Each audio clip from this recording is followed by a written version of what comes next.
एक लक्षात घ्या, स्पर्धा परीक्षेमध्ये ना सगळ्यात महत्वाचा जो रोल असतो तो असतो लर्निंगचा.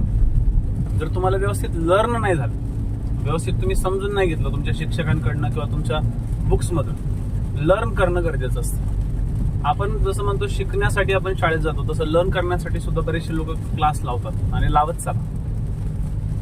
दुसरी गोष्ट असते ते म्हणजे स्टडी.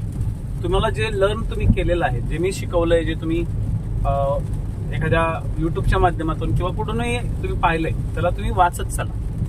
वाचल्यानंतर काय होतं माहितीये का, सगळ्यात महत्वाचं म्हणजे आपण काय शिकलो हे आपल्याला समजतं, त्याच्यात आणखी काही नवीन गोष्टी ऍड करता येतात आपल्याला. आणि तिसरी सगळ्यात महत्वाची गोष्ट आहे ती म्हणजे नोट्स काढून त्या नोट्सची रिव्हिजन करणं. बरेचसे विद्यार्थी हीच चुकी करतात की ते नोट्स व्यवस्थित लिहित नाही. नोट्स त्यांना कशी काढायची हे त्यांना माहिती नसतं. आणि हा प्लॅटफॉर्म असा आहे की ज्या प्लॅटफॉर्मवरनं तुम्हाला सगळ्या गोष्टी शिकवल्या गेलेल्या आहेत. तर तुम्ही माझे आधीचे लेक्चर्स पहा, आधीच्या लेक्चर्समध्ये तुम्हाला भरपूर काही इन्फॉर्मेशन मिळेल. तर सगळ्यात महत्वाचं आहे लर्निंग, स्टडी आणि नोट्स काढून त्याची रिव्हिजन करणे. हे 3 पॉइंट्स तुम्हाला सगळ्यात पुढे घेऊन जातील, हे लक्षात ठेवा.